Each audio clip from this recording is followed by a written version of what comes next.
नमस्कार। आज मैं फिर आपके सामने अपराध की एक और घटना लेकर आया हूं।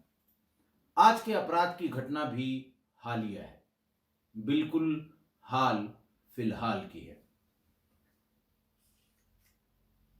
आज का प्रदेश है मध्य प्रदेश, जिला है धार, इलाका है दिलवारा रोड का इमली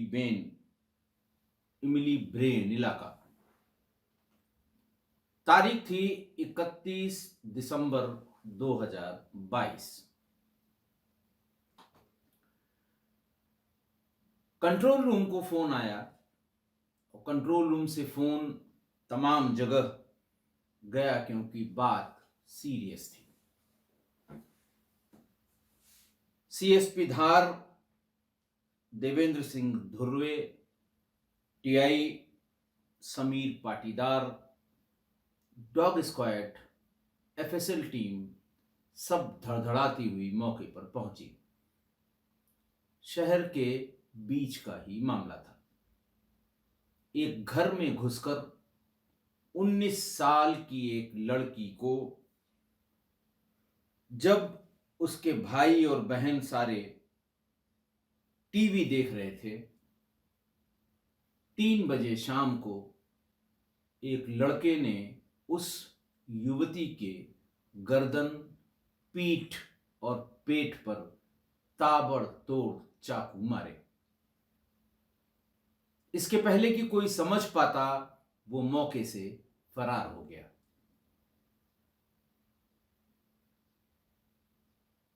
चूंकि लड़के को लोग पहचानते थे, तो पुलिस टीम के पहुंचने पर लोगों ने बताया कि मारने वाले का नाम लखन परमार है, जिसके पिता का नाम गिरधारी परमार है।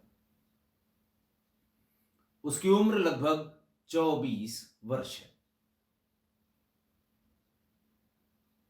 पुलिस ने मौके पर साक्ष्य इकट्ठा किए, ब्लड स्टेन्स और बाकी सब चीजें इकट्ठा किए। लड़की उस समय मृत नहीं हुई थी। उसको सीधे ये लोग धार के अस्पताल में ले गए। डॉक्टरों ने लड़की, कम उम्र की लड़की, 18, साढ़े 18 या 19 साल की लड़की थी,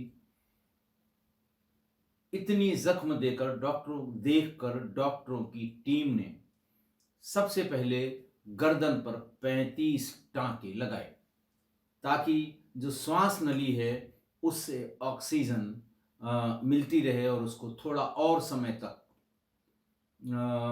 जिंदा रखा जा सके, जिससे आगे का इलाज संभव हो। सीने और पीठ पर भी करीब 10 टांके लगाए गए, यानी कुल 35 टांके उसको लगे। लेकिन लॉस ऑफ ब्लड, यानी बहुत ज्यादा खून रिसने से उसकी हालत धीरे धीरे खराब हो रही थी। करीब 45 मिनट तक युवती को बचाने की कोशिश धार के जिला अस्पताल में हुई और फिर वहीं से उसे इंदौर रिफर किया गया। डॉक्टरों ने रास्ते में ब्लड ट्रांसफ्यूजन के लिए 2 यूनिट ब्लड एम्बुलेंस में भी रखवा दिया।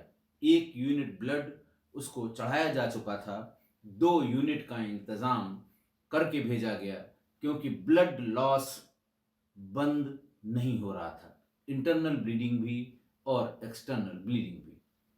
अब जैसे नेक के पोर्शन में आपने 25 टांके लगा दिए, लेकिन आप इसको कस के नहीं बांध सकते।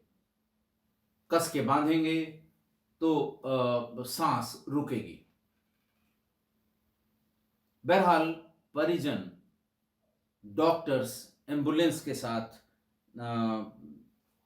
इंदौर पहुंच गए। इंदौर ने भी, डॉक्टर्स ने बहुत ही सीरियसली देखकर इसको और भी जहां जख्म है, लूप होल्स हैं उनको प्लग करने के लिए, ब्लड को रोकने के लिए तमाम प्रयास किए, लेकिन उस बच्ची को बचाया नहीं जा सका। नाम था ममता कुशवाहा, उम्र थी 19 साल। दिन दहाड़े इस तरह की घटना और 3-4 घंटे में ये भी पता लगना कि लड़की की मृत्यु हो गई है। जैसे ये इसको कहते हैं ना कि इससे आसपास भी सनसनी होने लगी, लोग भीड़ लगाने लगे। क्या वजह थी? क्या बात थी? कौन इतनी हिम्मत कर सकता है कि घर में जब सारे लोग मौजूद हों, ऐसे में घुसकर और चाकुओं से ताबड़तोड़ ऐसी ऐसे जख्म दिए गए कि लड़की की मौत हो गई। बहरहाल फौरन धुर्वे साहब ने, जो सीएसपी हैं वहाँ देवेंद्र सिंह धुर्वे, उन्होंने 4-5 टीमें बनाई और उसके घर, घर के आसपास दोस्तों सबके नाम पता कर लिए। लड़की वालों ने ही सब बता दिया। ताबड़तोड़ दबिश देने के बाद धार के मांडू रोड स्थित फायरिंग रेंज के पिछले हिस्से पर, जहां वो छिप कर बैठा हुआ था, घटना के करीब 8 घंटे बाद उसकी मोबाइल लोकेशन से पुलिस ने उसे गिरफ्तार कर लिया। शुरुआत में घर वालों की तहरीर पर हत्या के प्रयास यानी 307 आईपीसी का मुकदमा की एफआईआर दर्ज की गई, लेकिन मृत्यु के बाद उसे हत्या की धारा 302 आईपीसी में तरमीम कर दिया गया। उससे पूछा गया और पूरी रात पूछा गया कि आखिर क्या वजह थी, क्यों इस कम उम्र की लड़की की हत्या हुई। सबसे पहली सनसनीखेज बात उसने ये बताई कि मैंने इसको मारने का फैसला 6 महीने पहले किया था। मैंने एक ऐप के जरिए 450 रुपए में एक चाकू मंगवा के रखी थी और मैं बस इंतजार ही कर रहा था, लेकिन 6 महीने तक मुझे कोई ऐसा मौका नहीं मिला जिससे मैं इसको मार पाऊं। अंत में ड्यू टू अटर फ्रस्ट्रेशन, चाहे आप ये कह लें या बिल्कुल जब परेशान होकर, मैंने इसको घर के भीतर ही घुसकर मारने का फैसला किया। बहरहाल पुलिस ने और आगे पूछताछ शुरू की। उसने बताया कि मेरी और ममता के बीच पिछले 4 सालों से संबंध है। मेरे और ममता के बीच हम लोग बराबर मिलते जुलते रहते हैं। हम लोग घर से, दोनों लोग घर से झूठी बातें बताकर बाहर भी जाकर मिलते रहे।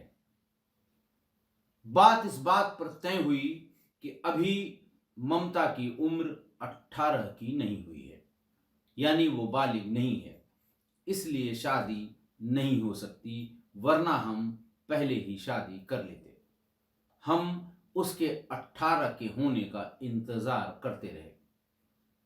जैसे ही वो 18 की हुई, मैंने उस पर शादी के लिए उसके किए गए वादे की याद दिलानी शुरू की। करीब 7 महीने पहले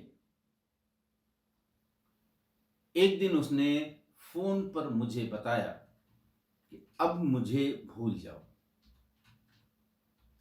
मेरी तुम्हारी शादी नहीं हो सकती। मेरे घर वालों ने बताया कि हम दोनों लोगों की एक जाति नहीं है और इस तरह की एक दूसरे जाति में हम शादी नहीं कर सकते और मैं घर वालों से सहमत हूं। लखन बहुत रोया, गिड़गिड़ाया कि नहीं ठीक है, घर वाले नहीं मानते, हम लोग कहीं भाग चलते हैं, हम लोग कहीं चले चलते हैं, कहीं और शादी कर लेंगे, इस तरह की बात। लेकिन ममता ने साफ मना कर दिया कि जब एक बार कह दिया शादी नहीं हो सकती तो नहीं हो सकती। लखन पुराने नए तमाम अपने कस्मे वादों की याद कराता रहा, लेकिन फाइनली ममता ने फोन काट दिया। उसके बाद कभी भी उसका फोन रिसीव नहीं किया, ब्लॉक कर दिया और अपनी तरफ से भी कभी फोन नहीं किया। उसके इस व्यवहार से लखन बहुत परेशान हुआ। परेशान ही नहीं, बहुत परेशान हुआ और उसने तय कर लिया, जैसा उसने बताया, कि अब मैं इसे भी नहीं रहने दूंगा, नहीं जीने दूंगा। इसने हमारी जिंदगी खराब कर दी, मेरा जीना हराम कर दिया। और तभी उसने इंटरनेट पर ऑनलाइन 450 रुपए में चाकू मंगा कर रख ली। सामान्य रूप से जब भी वो उस तरफ घूमने टहलने जाने रैकी करने के लिए जाता था, चाकू उसकी जेब में होता था। वो हर उस जगह पर जाता था जहाँ, यानी जिस दुकान पर वो सामान लेने जाती थी, जहाँ ये लोग चाय पानी करते थे, जहाँ ये लोग मिलते थे, कि शायद कभी वो वहाँ मिल जाए, हम उसे मौत के घाट उतार दें। पुलिस भी उस चाकू को बरामद करना चाहती थी कि आखिर 450 रुपए में कौन सी इसने चाकू खरीदी कि 15 सेकंड के भीतर उस चाकू से किए गए वार से लड़की की मौत हो गई। उसने बताया कि हमला करने के बाद वो सबसे पहले अपने एक दोस्त से मिला था, जिसे उसने अपना मोबाइल फोन देकर बोला था कि बड़े भाई को फोन दे देना। उसके बाद लखन ग्राम सलकनपुर पहुंचा। यहाँ पर मिट्टी के खदान के पास बने तालाब नुमा डैम में चाकू फेंक दिया। पुलिस ने एक दिन की पुलिस कस्टडी रिमांड लेकर इस चाकू को ढूंढने का प्रयास किया, लेकिन चाकू नहीं मिला। पुलिस ने लखन को हत्या के आरोप में गिरफ्तार किया और गिरफ्तार करके उसे जेल भेज दिया। जेल भी भेजा उसने 3 जनवरी 2023 को। इसलिए मैं कह रहा था कि बहुत ही हालिया, एकदम हाल की घटना है। आज की घटना में भी एक 19 साल की लड़की की जान चली गई। पिछले कुछ दिनों से मैं पिछले 1-1.5 महीने में होने वाली लिव इन रिलेशंस में लड़कियों की हत्या की घटना बता रहा हूँ, हालिया घटना बता रहा हूँ, क्योंकि हो रही हैं, रोज बरोज हो रही हैं। और इसीलिए मैंने अपने सुधी श्रोताओं से इसके कारण के बारे में उनकी राय जाननी चाहिए थी। कल मैंने इनमें से बहुत ढेर सारे सुधी श्रोताओं के बहुत अच्छे अच्छे कमेंट, जो बहुत विचार करने के बाद लिखे गए थे, अलग अलग लोगों की अलग अलग राय भी आपको बताई थी। देखिए, इस घटना में एग्जैक्टली लिव इन रिलेशन तो हम नहीं कह सकते, क्योंकि ये एक साथ एक जगह पर नहीं रहे, लेकिन ये उससे कम भी नहीं है। हो सकता है कि धार ऐसी जगह में कोई फ्लैट लेकर, कोई रूम लेकर अकेले रह पाना संभव न हो। छोटी जगह में बात जल्दी फैलती है। यही अगर दिल्ली या किसी मेट्रो सिटी में हुआ होता तो हर हाल में ये लिव इन रिलेशन ही होता, कि पास में रहने वाले उनके माँ बाप भी कभी, उनकी पुश्तें भी कभी ये न पता लगा पाती कि ये दोनों लोग किस वजह से एक साथ रह रहे हैं। लिव इन रिलेशन इसे मैं इसलिए भी कह रहा हूं कि 4 साल ये एक दूसरे के होकर रहे हैं। 4 साल एक दूसरे से संबंध बना कर रहे हैं। हालांकि लड़की नाबालिग थी, लेकिन फिर भी 4 साल तक किसी का संबंध चलना ये किसी लिव इन रिलेशन से कम नहीं है। प्रेम संबंध होने के समय लड़की नाबालिग थी, मैं कई बार बता चुका हूं, और दोनों की अंडरस्टैंडिंग ये थी कि बालिग होने पर ही शादी होगी। लिहाजा लड़का और लड़की दोनों, ममता और लखन दोनों, ममता के 18 साल पूरा करने का इंतजार कर रहे थे। लड़के की उम्र घटना के समय 24 साल थी। अच्छा, मध्य प्रदेश में चूंकि राजस्थान का एक लंबा बॉर्डर लगता है उससे, बाल विवाह का या कम उम्र में विवाह का चलन अभी भी बचा हुआ है। बाल विवाह जो राजस्थान के माथे पर एक बड़ा धब्बा है, दाग है और बुरा माना जाता है। कानून बने हैं, कड़े कानून बने हैं, कानून का पालन भी हो रहा है। कम हुआ है वहाँ, बहुत कम हुआ है। पहले जैसी हालत नहीं है बाल विवाह की। तमाम ऐतिहासिक कारण हैं इसके, जो मैं आपको कई बार बता चुका हूँ। तो मध्य प्रदेश के इस इलाके में भी कुछ इसी तरह की प्रथा है। इसीलिए जब लखन 17-18 साल का हुआ होगा तो शादियां आने लगी। पहले तो कहा लोगों ने, साहब अभी इसको पूरा हो जाने दीजिए, अभी बालिग नहीं है। बहरहाल बालिग होते होते जो शादियां आती थीं तो लखन उनसे खुद ही कहीं न कहीं मिलकर कह देता था कि शादी की बात करने के लिए मेरे घर मत आइए, मेरी शादी तय है और थोड़े समय में ही हम जहां तय है वहां शादी कर लेंगे। 2-3 सालों में ये बात आम हो गई। मोहल्ले में, टोले में, समाज में, रिलेशंस यानी संबंधों में, रिश्तेदारियों में सबको ये पता हो गया कि इसकी शादी कहीं तय है। इसीलिए ये बार बार शादी के लिए मना करता है। माँ बाप के कहने में भी नहीं है, ये किसी की बात नहीं मानेगा, इसलिए शादी की बात इससे करना बेईमानी है। लिहाजा धीरे धीरे शादी के प्रपोजल आने बिल्कुल बंद हो गए। ममता जैसे ही 18 की हुई, इसने शादी की डेट के लिए, शादी के लिए दबाव बनाना शुरू किया लखन ने। लेकिन इसी बीच ममता के घर वालों को भी पता लग गया कि लखन हर जगह यही कहता है कि मेरी शादी ममता से ही होगी और 18 पूरा होने दो, ममता खुद ही मुझसे शादी करेगी।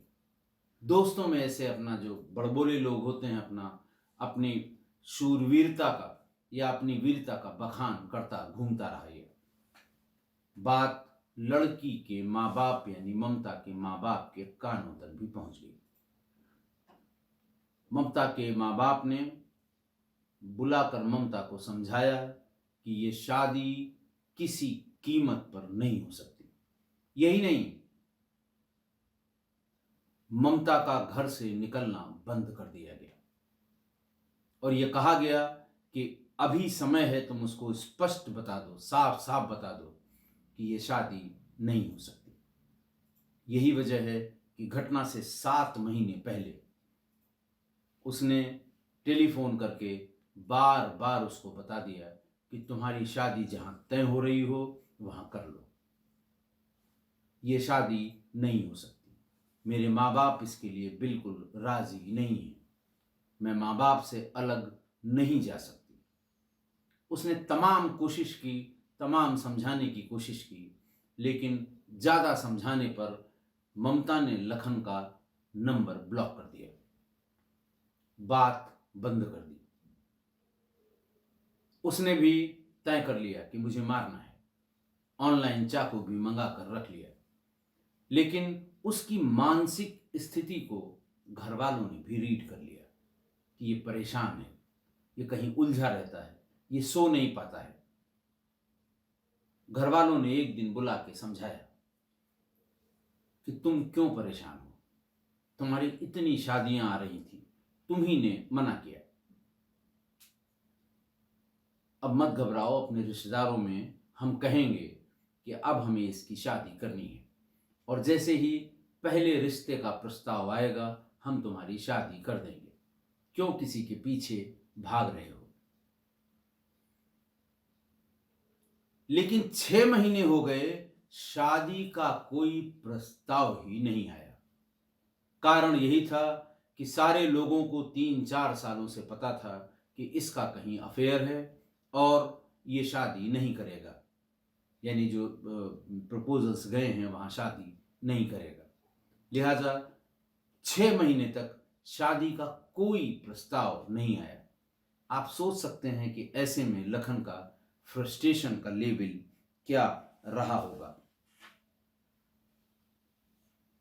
और इसी में उसने पहले तो इधर उधर ढूंढा, जब नहीं मिली वो ममता कि वो उसकी हत्या कर सके, तो उसने एक दिन डिसाइड किया कि वो घर में है, सब लोग घर में हैं और टीवी देख रही है, तो घर में घुसकर उसे चाकुओं से इतना मारा कि उसके प्राण निकल गए। देखिए, मैं बार बार इस बात को दोहरा रहा था पिछले कई एपिसोड से कि पता नहीं कौन सी बात है कि इस तरह के प्रेम संबंध जो लगभग लिव इन रिलेशन वाले थे, आखिर लड़कियां ही क्यों मारी जाती हैं, लड़कियों की ही हत्या क्यों हो रही है, बहुत ही ब्रूटल हत्याएं हो रही हैं। परसों आपने बहुत अच्छे अच्छे कमेंट किए थे जिनका मैंने कल जिक्र किया था, और कल भी बहुत से लोगों ने बहुत बड़े बड़े बहुत ही एनालिटिकल कमेंट्स किए, कुछ बहुत अच्छे कमेंट हुए। मैं चाहता हूं कि इस गंभीर समस्या पे जिन लोगों ने अपनी राय रखी है और उनकी राय है क्या, ये एक बार फिर मैं आपको पढ़कर सुना दूं। सबसे पहले अलका भटनागर जी ने इस पर टिप्पणी की, बहुत लंबी टिप्पणी की है, आप कमेंट में जाके देख सकते हैं।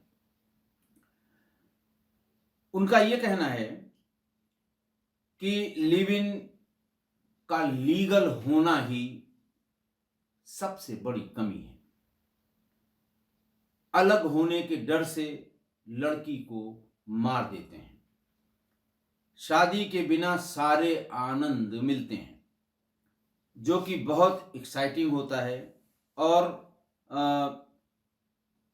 दोनों के लिए कुछ दिन तो सब ठीक चलता है, उसके बाद लड़ाई शुरू हो जाती है। फिर बाद में उन्होंने एनालिसिस भी की है और ये भी लिखा है कि रिश्तों में सम्मान, प्यार निभाना सब खत्म हो गया है।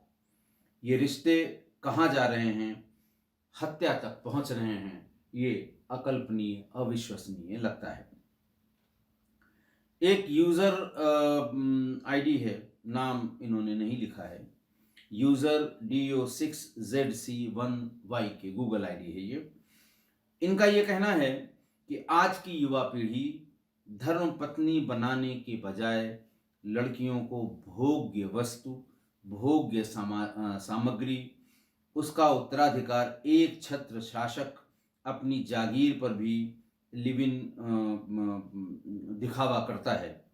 उसी तरह ये इसे लड़की को जागीर समझकर कि वो किसी से बात न करे, किसी की तरफ देखे नहीं, बिना पूछे बाहर न जाए, अगर वो ऐसा करती है तो उनके दिमाग में शक शुबहा आने लगता है। वो आगे कहते हैं कि किताब पढ़ने का और उम्र दराज का अनुभव एक नहीं हो सकता। उम्र दराज ने दुनिया करीब से देखी है, जानी है और समझी है। 10, 15 या 20 वर्ष में जानना हो तो बुजुर्गों से जानिए, जो आज की सबसे बड़ी समस्या है कि बुजुर्गों से न कोई राय ले रहा है, न उनकी राय मान रहा है। मोहम्मद यूसुफ साहब हैं, उन्होंने लिखा है कि लिव इन रिलेशन सिर्फ एक खेल है, इसमें दोनों में से एक का मारा जाना तय है। बहुत कंफर्म हो कि यूसुफ साहब कह रहे हैं कि ये खेल तमाशा है और उसमें दोनों में से एक मारे ही जाएंगे। देवराम जाजरा साहब, इनकी आईडी है देवराम जाजरा 1201। वो कहते हैं कि particular reason for this situation, but to overcome this kind of incidents, people need to react quickly when they suspect wrongdoing from their partner. कि पार्टनर्स के बीच जैसे ही ये पता लगता है कि ये गलत कर रहा है या वो गलत कर रही है, या तो उन्हें फौरन डिसाइड करके अलग हो जाना चाहिए, वरना यही हश्र होगा। देवाराम साहब ने दूसरा भी एक कमेंट लिखा है, बहुत बड़ा सा कमेंट लिखा है कि everything comes with A price. In our Bharat living is a new concept and people don't have the full knowledge of the outcomes. ये बात सही है। कल भी हमारे बहुत से सुधी श्रोताओं ने यही बात कही थी कि अभी लिविंग की समझ हमारे देश में विकसित ही नहीं हुई है। ये बाहर से आया, पहले छुप छुपा के रहा, 2010 में जैसे ही सुप्रीम कोर्ट ने इसको लीगल किया, खुलेआम हो गया। लेकिन उसके आउटकम क्या हैं, ये अभी भी लोग अच्छी तरह से नहीं समझ पा रहे हैं। यही बात भावना जी ने भी कल कही थी। भावना जी ने फिर एक बहुत लंबा विश्लेषण दिया है। भावना उपाध्याय जी ये लिखती हैं कि सरकार को शायद सर्वे कराना चाहिए कि सुप्रीम कोर्ट के आदेश से अब तक कितने लिव इन रिलेशन सुखी जीवन जी रहे हैं और कितनों का द एंड हो गया है। भावना जी का ये मानना है कि यह अनुपात बहुत बड़ा होगा। मैं सहमत हूं। जिस हिसाब से मैं पिछले 10-15 लिव इन रिलेशन के इंसिडेंट्स बता रहा हूं, उसमें तो बड़ा क्या, यही अनुपात 100% है। उन्होंने इसके कई उदाहरण दिए हैं कि फर्स्ट जनरेशन है वो शाकाहारी थी, सेकंड जनरेशन है वो डाउट में रहती है कि सामिश रहें कि निरामिष रहें, बाहर जाके खा लेती है, और फिर अगली वाली जनरेशन तो फिर चाहे घर में खाएं चाहे बाहर खाएं सब बराबर है। ये उनका कहना है। और दूसरा, वो कल जो किसी ने उन पर टिप्पणी की थी उससे थोड़ी आहत भी दिख रही थी। उनका ये कहना है कि मैंने अपने इर्द गिर्द जितने भी पुरुषों को देखा है, ये ऑब्जर्व किया है, उनमें वही मानसिकता देखी है। मैंने आपको बताया है कि फेमिनिस्ट हैं ये वुमेन लिबरेशन की चैंपियन है भावना जी। बात ये उन्हीं की करती हैं। कल इन्होंने बहुत बड़ा कमेंट किया था कि ज़्यादातर पुरुष लोगों ने ये कमेंट किए हैं और सब में लड़कियों की गलती बताई है। आखिरकार लग ही गया कि ये पुरुष प्रधान भारत के रहने वाले हैं जिन्होंने टिप्पणियां की हैं। उन्होंने ये भी कहा है आगे कि हम किस्सा गोई के इर्द गिर्द रहकर टिप्पणी करेंगे क्योंकि हम आपके पुराने आलोचक हैं, लेकिन शब्दों की मर्यादा में, बिना व्यक्तिगत और पूर्ण व्यवहार। जी, निंदक नियरे राखिए आंगन कुटी छबाए। आप आलोचक हैं, कल भी मैंने कहा था, आपने बहुत आलोचना की है, लेकिन ये बात सही है, आपने कभी शब्दों की मर्यादा को नहीं तोड़ा है। तो हमें भी जानना चाहिए, हमें भी समझना चाहिए कि क्या कमी रह गई है, क्या गलत हो गया है। जब मैं आज की घटना में जो जिस्ट बताता हूँ, हो सकता है मुझसे भी कोई ऐसी बात आपकी समझ में आ रही हो कि मैं किसी एक जेंडर का फेवर करता हूँ, और अगर आप लिखती हैं तो मैं उसका आगे से ध्यान रखता हूँ।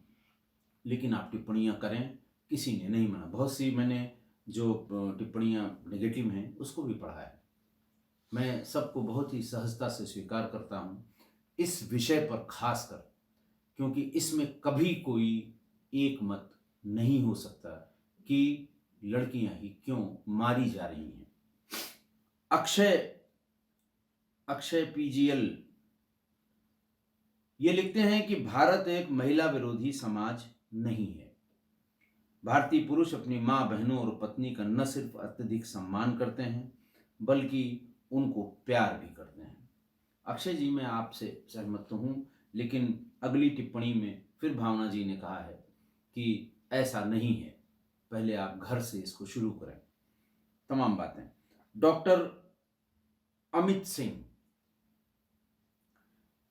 इन्होंने ये टिप्पणी की है कि किसी ने ये लिखा है कि बॉयज़ के ऊपर ये आरोप है कि वो अपनी फिजिकल नीड्स को पूरा करने के लिए लिव इन में रहते हैं। ये काफ़ी हद तक सही भी लगता है, किंतु गर्ल्स क्यों अपने माता पिता से छिपकर, झूठ बोलकर, सामाजिक मूल्यों को ताक पर रखकर, उनको अंधेरे में रखकर लिव इन में रहने को तैयार हो जाती हैं। जितना मैं जानता हूं वो अपनी मर्जी से लिव इन में रहती हैं। तल्ख टिप्पणी है, लेकिन है, विचार हैं उनके, हम उनके विचारों का भी सम्मान करते हैं। अभिजीत लिखते हैं कि वन कमेंट, वो पिछले दिन के एक कमेंट को अप्रिशिएट कर रहे हैं कि male partner becomes possessive. This comment is correct. उनका ये मानना है कि ये हत्याएं लड़के के बहुत ज़्यादा पोजेसिव होने के कारण लड़कियों की जा रही हैं, और भी तमाम बातें इन्होंने लिखी हैं। अगला कमेंट जो बहुत बड़ा है वो साक्षी वर्मा जी का है। वो कहती हैं कि शादी का मतलब है जिम्मेदारी और जिंदगी के उतार चढ़ाव में साथ देने वाली साथी का साथ है। उनका कहना यह है कि जो शादी है या वैवाहिक जीवन है वो उतार चढ़ाव दोनों को एक साथ जीने की प्रवृत्ति है, या संबंध है, या कॉन्ट्रैक्ट है। और जो लोग जिम्मेदारी नहीं लेना चाहते हैं वो लिव इन में रहते हैं, और जब लड़की वाइफ वाला बिहेवियर करने लगती है, लड़के को सही गलत अच्छा बुरा या शादी के बारे में कोई बात करने लगती है, बस वहीं गड़बड़ शुरू हो जाती है। साक्षी जी, आपका ऑब्जर्वेशन है। मैंने पहले ही कहा कि कोई एक कारण इस तरह की हत्याओं के पीछे हो ही नहीं सकता।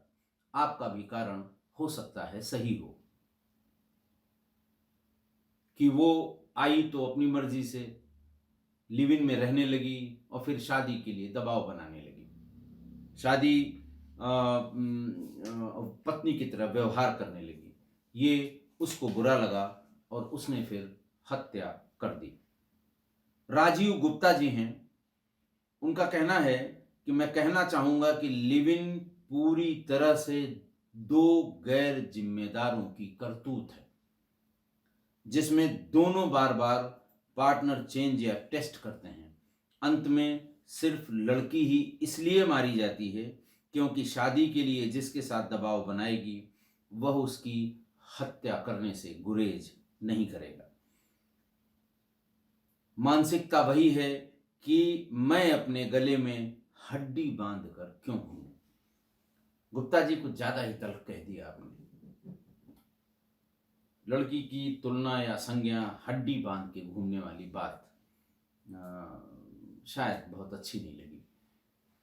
बात, आपकी भावना जो है वो सही है कि वो मुक्त होना चाहता है, वो झंझट से दूर होना चाहता है, वो इरिटेशन से दूर होना चाहता है, क्योंकि वो शादी का दबाव बना रही है, और शायद इसलिए वो हत्या कर देता है। अगला है रीना खोसला जी का। वो ये कहते हैं कि मुझे लगता है कि आजकल लोगों के अंदर ठहराव की कमी हो गई है। सब कुछ चाहिए ही चाहिए। मटेरियलिस्टिक वर्ल्ड में प्यार भी एक मटेरियल सा बनकर रह गया है। उसका रीजन कोई एक नहीं है। मैं आपकी इस बात से सहमत हूं कि रीजन एक नहीं है, रीजन अनेकानेक है। वो कहते हैं कि एजुकेशन से पहले, रीना जी ये कहती हैं कि एजुकेशन से पहले संस्कार देने चाहिए। बच्चों को टीचर्स का, पेरेंट्स का, सोसाइटी का डर या रिस्पेक्ट होना बहुत जरूरी है। कल भी कई लोगों ने कहा था, आज आप कह रही हैं, आपकी बात सही है, जायज है। शायद न्यूक्लियर फैमिलीज में इतनी गंभीर समस्या नहीं होती, लेकिन जैसे जैसे परिवार छोटे हो रहे हैं, बिखर रहे हैं, अलग अलग हो रहे हैं लोग, तैसे तैसे ये घटनाएं बढ़ती जा रही हैं। आज की घटना में मुझे थोड़ा थोड़ा समझ में आया, क्योंकि दोनों अलग अलग रह रहे थे, एग्जैक्ट लिव इन नहीं था। लेकिन लिव इन जैसा ही था कि जो फीलिंग ऑफ इनसिक्योरिटी है लड़के के भीतर आ जाती है किसी लिव इन रिलेशन के मेल पार्टनर के अंदर कि ये इतने दिन तो मेरे साथ रही, अब ये किसी और के लिए कूद फांद कर रही है, इसे जीने का अधिकार नहीं है क्योंकि ये मेरे साथ धोखा कर रही है। कभी कभी शक में वो हत्या कर देता है, कभी कभी अपनी आंखों से देखकर हत्या कर देता है, लेकिन ये फीलिंग ऑफ इनसिक्योरिटी भी एक बड़ा कारण है और मेरी राय में भी ये बड़ा कारण है। जब भी फीलिंग ऑफ इनसिक्योरिटी मेल में आएगी यही अंजाम होगा जो इन घटनाओं में हुआ है। अब आप ये देखिए कि चाकू चाहे खरबूजे पे गिरे या खरबूजा चाकू पे गिरे, कटना खरबूजे को ही है, मरना लड़की को ही है, चाहे शुरुआत जिधर से हुई हो। और आजकल लिव इन संबंधों में यही हो रहा है।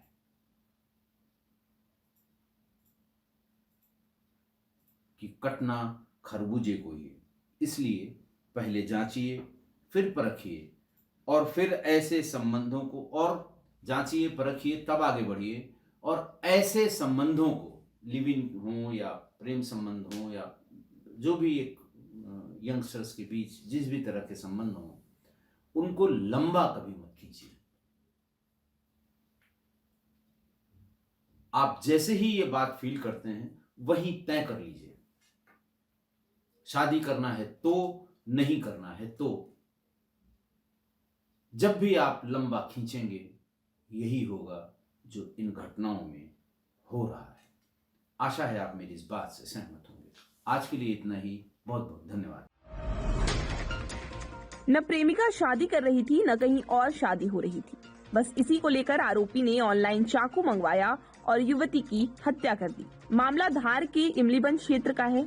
शनिवार रात में आरोपी को गिरफ्तार करने के बाद पुलिस उसे वारदात स्थल पर लेकर पहुंची। शुरुआती जांच में ये बात सामने आई कि युवती आरोपी से शादी नहीं कर रही थी और आरोपी की कहीं और भी शादी नहीं हो रही थी। इसी बात से नाराज होकर आरोपी ने चाकू से युवती पर हमला किया। इंदौर अस्पताल में उपचार के दौरान ही युवती की मौत हो गई। ये चाकू आरोपी ने 6 महीने पहले ही ऑनलाइन मंगवाया था। युवती की मौत के बाद रविवार सुबह शासकीय अस्पताल में पीएम हुआ। इंदौर से शव मिलने के बाद दोपहर के समय परिवार अपने पैतृक गांव पहुंचा, जहां अंतिम संस्कार किया गया। दिन दहाड़े चाकूबाजी की हुई घटना के बाद पुलिस मौके पर पहुंची। इस मामले की जांच के लिए 3 टीमें गठित की गई हैं। पीयूष जैन के साथ मैत्रेयी, दैनिक भास्कर, धार।